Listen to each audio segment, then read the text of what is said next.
2007 से मैं नक्सलवाद में काम किया। सन में था उस समय 8-9 साल के थे। और आज हमारे थाने में पदस्थ आरक्षक झिमटू मंडावी हमारे साथ में हैं। पूर्व में ये नक्सलवाद की विचारधारा से प्रभावित होकर, या कहा जाए इनको इन सारी चीज़ों के बारे में जानकारी ही नहीं था, इन्हें नक्सलवाद में भर्ती कर लिया गया था और ये नक्सलियों के साथ में काम करने के लिए चले गए थे। परंतु वर्ष 2014 के बाद से उस विचारधारा से इन्हें नफरत होने लगी और धीरे से नक्सलवाद को छोड़कर एक सामान्य जीवन जीते हुए पुलिस में भर्ती हो गए। तो आज हम लोग झिमटू मंडावी बात करेंगे, जो हमारे थाने में आज आरक्षक के पद पर पदस्थ हैं और एक स्वतंत्र जीवन जी रहे हैं। अपने जीवन जीने की शैली के बारे में बताएंगे। आप किस गाँव के रहने वाले हैं? ग्राम पंचायत बटपाल, मंडलगुंदी पारा सर, बारसूर थाना बारसूर, तहसील गीदमपुर है सर। तो जी, तो वहीं के पैदा होकर वहीं से मंडलगुंदी पारा में थे सर पहले से। तो क्या अभी आपका घर परिवार ग्राम भटपाल में रहता है? जी, पूरा परिवार, मम्मी पापा लोग सब घर परिवार में रहते हैं, वहीं रहते हैं सर बटपाल में। तो आप नक्सलियों से कब भेंट मुलाकात आप लोगों का होना शुरू हुआ और उसके पश्चात कब आप उनके विचारधारा से प्रभावित होकर, या कहा जाए कि हो सकता है आपको जानकारी ही ना हो और आप नक्सलियों के साथ चले गए हों? मैं 2007 से ही उनके 2007 से नक्सलवाद अपने गांव में आए हैं सर, जो अपने एरिया में 2000 जी। उससे पहले सर्वे किए थे, लेकिन हम लोगों को पता नहीं था कि नक्सली बोल के। हम बकराडूब में आए हैं ऐसे करके 1-2 साल पहले आए थे। अच्छा जी। उसके बाद 2007 में एक पार्टी के साथ आ गए, वर्दीदारी होके आ गए हैं। तो 2007 से मैं नक्सलवाद में काम किया, मतलब काम करता था। बाल संगठन पहले शुरू में बाल संगठन में था सर। कितने साल के थे बाल संगठन में? बाल संगठन में था उस समय 8-9 साल के थे। 8-9 साल की उम्र से ही हमको ये नहीं मालूम था कि नहीं, ये देश का एक संविधान है, एक स्वतंत्र लोकतांत्रिक देश है हमारा, हमारे चुने हुए सरकार के द्वारा यह देश को चलाया जाता है। इन सब चीज़ों के बारे में जानकारी उस समय आपको नहीं थी? उस समय आपने मेरा उतना खासकर दिमाग नहीं था सर, क्योंकि उस समय सरकार का वहाँ जाना असंभावना था, क्योंकि न उनके ज़्यादा दबदबा था बोल के वहाँ सरकार का भी कोई शिक्षा भी नहीं था उतना खासकर। जी, अभी देखा जाए तो अभी का उस समय का फर्क अलग है। अभी बहुत शिक्षा मिला है वहाँ पे, कुछ लोग नौकरी भी कर रहे हैं वहाँ के लोग। तो क्या आजकल गांव में नक्सलियों को आना जाना है? जी, अभी बहुत कम हो गया सर, जो हो गया है 4-5 साल हो रहे। तो जैसे कि पुलिस का जो अभियान ज़्यादा चला है, तो फिर नक्सलवाद अपने एरिया में घुसने के लिए 100 बार सोचे। स्कूल भी बन गए होंगे, रोड भी बन गया होगा, बिजली भी आ गया होगा। जी, रोड, बिजली, स्कूल सब बन गया सर। मोबाइल नेटवर्क जी, सब दे रही है और सर। पहले था 2005, 6, 7 उस समय मोबाइल नेटवर्क कुछ नहीं था सर। मोबाइल नेटवर्क नहीं था, चाहे शिक्षा नहीं था, स्कूल नहीं था सर। अच्छा, कुछ भी नहीं था जी। तो आप लोगों को ये चीज़ मालूम ही नहीं था कि हम लोग सरकार चुन सकते हैं, हमारा बनाया हुआ सरकार इस देश को चला सकता है। इन सब चीज़ों के बारे में आपको या आपके परिवार वालों को उस प्रकार से जानकारी ही नहीं था? जी, कुछ नहीं था सर। अच्छा, लगभग कितने साल आप नक्सलवाद में काम किए हैं नक्सली बनकर? 7-8 साल किया हूँ सर ज़्यादा। 2009 से, मतलब 2009 में भर्ती हो गया था सर नक्सलवाद में।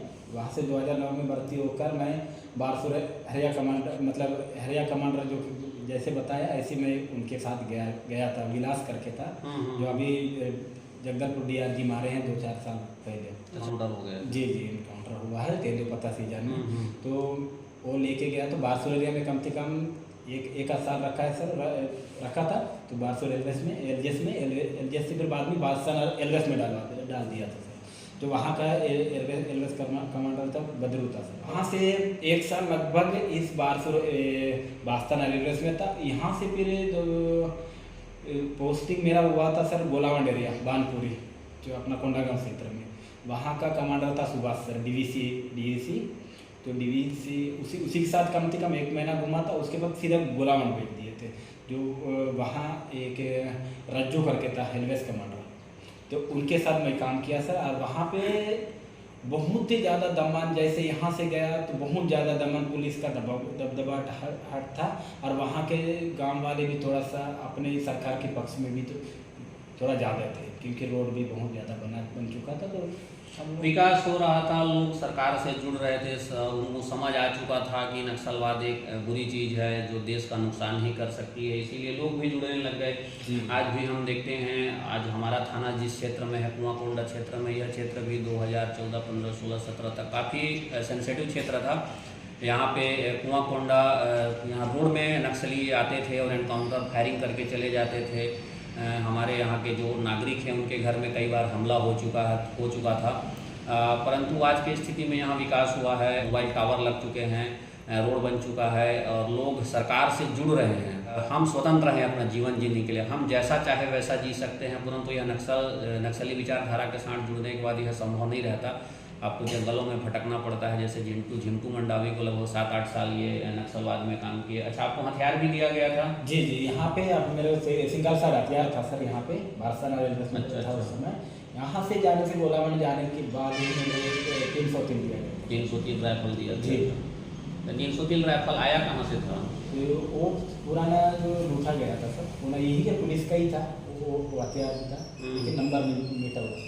नक्सली जब भर्ती करने के लिए आते हैं, अपना नक्सलवाद की विचारधारा को गांव में बताते हैं, करते हैं, तो क्या बोल के आप लोगों को भर्ती करके लेके जाते हैं? उन नक्सलवाद का कहना है कि जो सरकार, जो लुटेरी सरकार को भगाना है, अपना जनता का राज सत्ता लाना है, क्योंकि बड़े बड़े दलाल पूंजीपति नौकरशाही अपना जमीन को बचाना है करके जो बोलते हैं सर हम लोग, जो ऐसी बोल के ऐसी भड़का के मीटिंग करते हैं, नाच गाना करते हैं, तो उसकी खुशी से जो लोग बाग भी इंटरेस्ट लेते हैं, जो गाँव वाले भी, जो जहाँ पे अगर सरकार का जो नहीं पहुँच पाया, जो शिक्षित विकासित, तो उस गाँव में ज़्यादातर चलता है सर ऐसे। अच्छा, जहाँ विकास नहीं पहुँचा है, जहाँ शिक्षा नहीं पहुँचा है, जहाँ सरकार नहीं पहुँच पा रही है, अंदरूनी क्षेत्र जो हमारे बस्तर के ऐसे क्षेत्र हैं जहाँ पे विकास नहीं हो पा रहा है, उन क्षेत्र में ही नक्सलवाद अपना जड़ को जमाया हुआ है। क्योंकि वहाँ के लोग सरकार से जुड़े नहीं होने के कारण उनको नक्सलवाद से वो जुड़ जाते हैं, क्योंकि बार बार नक्सली जो आते हैं और गांव वालों को अपनी विचारधारा के बारे में बताते हैं। उनको ब्रेन, एक तरह से कहा जाए कि उनको ब्रेन वॉश करते हैं, और ब्रेन वॉश करने के पश्चात उनको अपने नक्सलवाद के विचारधारा से जोड़ लेते हैं और सरकार के खिलाफ लड़ने के लिए तैयार करते हैं, उनके हाथों में हथियार भी दे देते हैं। आपका मन कैसे हुआ फिर नक्सलवाद को छोड़ने के लिए? जी, वहाँ का जो परिस्थिति और यहाँ का बहुत अंतर है सर। वहाँ जो जितना परेशान है उतना परेशान यहाँ नहीं। वहाँ एनी टाइम बारिश, बरसात, ठंडी, एनी टाइम में जो काम उनके जो कभी जिंदगी ठीक नहीं है सर।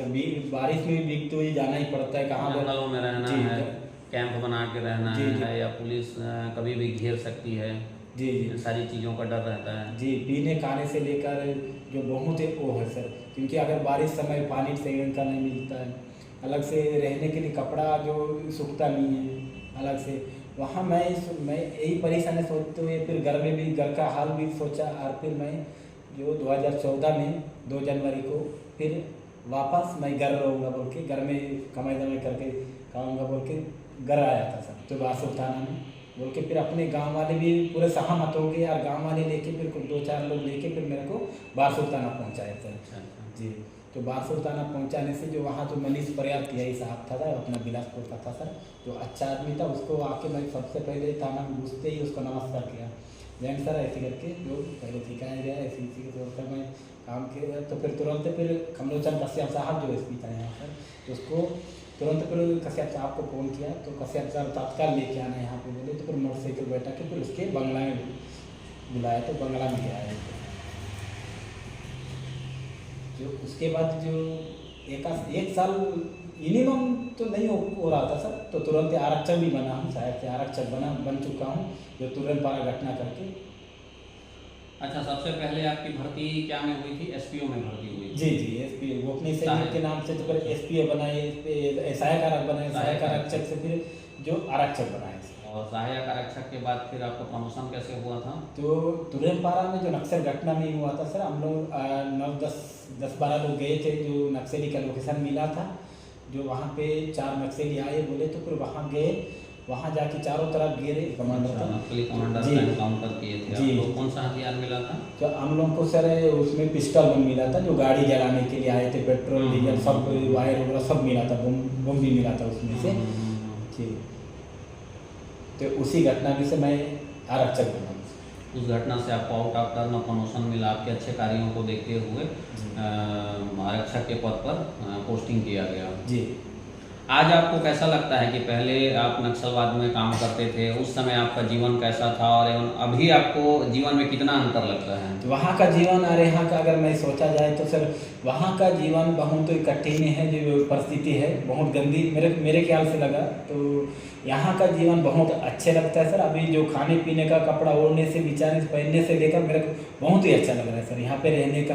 अब वहाँ पर एनी टाइम पैदल घूमते थे, अब यहाँ आने के बाद गाड़ी में घूम रहे हैं सर, बहुत अच्छा लग रहा है यार। ड्यूटी भी कर रहे हैं तो लोगों के साथ, यहाँ के जो लोकल वाले व्यक्ति लोगों के साथ मेरे को बहुत ही अच्छा लग रहा है सर। अच्छा लग रहा है जी। तो पहले लगता था कि शोषण हो रहा है, अब थोड़ी अब भी लगता है शोषण हो रहा है? अभी ऐसा नहीं लग रहा है, नहीं लगता है जी। अब शोषण हो रहा है, नहीं लगता है। चलिए अच्छी बात है। एक बात और मैं जानना चाहता हूँ, आपके गांव से आपके साथ साथ और भी कुछ लोग नक्सलवाद में चले गए थे, आप ही अकेले गए थे? नहीं सर, गए थे सर 5-6 लोग में से 2 लोग आ भी गए हैं। अभी मिनिमम 2 लड़की लोग हैं। अभी भी 2 लड़कियां आपके गांव से हैं जो नक्सलवाद से जुड़े हुए हैं। उन लोग किस पद में हैं अभी? उन लोग तो अभी मेरे ख्याल से ऐसी नंबर में लिए होंगे सर। उस समय जो तो ऐसी साधारण ही थे। जी। तो आप कभी प्रयास नहीं किए उन लोगों को सरेंडर करवाने का, बातचीत करने का उनके घर वालों से? बहुत ही बातचीत करने का बहुत प्रयास किए सर। गाँव घर वालों से भी बात किए, उनके जो मम्मी पापा लोग से, भैया भाभी सबसे बात किए सर। लेकिन हम लेटर भी भेज चुके कई बार, तो लेटर का जवाब भी नहीं आया, चाहे उनके जवाब आया, किसी का नहीं आया। मतलब कि ब्रेन वॉश इतना अधिक हो चुका है कि वो इस विचारधारा को छोड़ना ही नहीं चाह रहे हैं। जी। आप सोच सकते हैं कि सरकार के प्रति इतनी नफरत पैदा कर देते हैं, इतनी नफरत भर देते हैं कि लोग नक्सल विचारधारा से जुड़ने के बाद उसको छोड़ने के लिए भी तैयार नहीं है। मरने के लिए तैयार है परंतु छोड़ने के लिए उसको तैयार नहीं है। उनको यह एहसास ही नहीं हो रहा है कि उनका शोषण हो रहा है, उनका शोषण किया जा रहा है, यहाँ की वो एक स्वतंत्र आज़ाद ज़िंदगी जी सकते हैं, इस चीज़ का उन्हें एहसास ही नहीं है और वो नक्सलवाद से लगातार जुड़े हुए हैं। तो ये बताइए कि नक्सलवाद में जब थे तो ये शादी आपको करने नहीं दिया जाएगा या फिर शादी भी होंगे तो आप वहीं के नक्सलियों से ही शादी करेंगे, इस प्रकार का कुछ था? घर वालों से मिलने जुलने के लिए नहीं दिया जाता है, इस प्रकार का भी कुछ है क्या?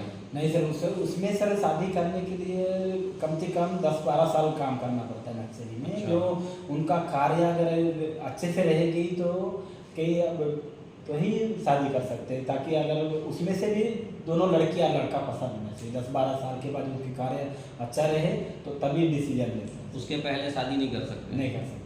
अच्छा, और डिसीजन वो लोग लेंगे जी, जो बड़े कैडर रहते हैं, वो लोग डिसीजन लेंगे कि शादी करना है या नहीं करना है? जी, उन्हीं लोग जो आप डिसीजन नहीं ले सकते? नहीं ले सकते। घर वालों से मिलने जुलने का क्या रहता है? घर वालों में मिलने के लिए 3-4 साल के बाद ही 4-5 साल लग जाता है सर, तभी में एक बार मिल देती है।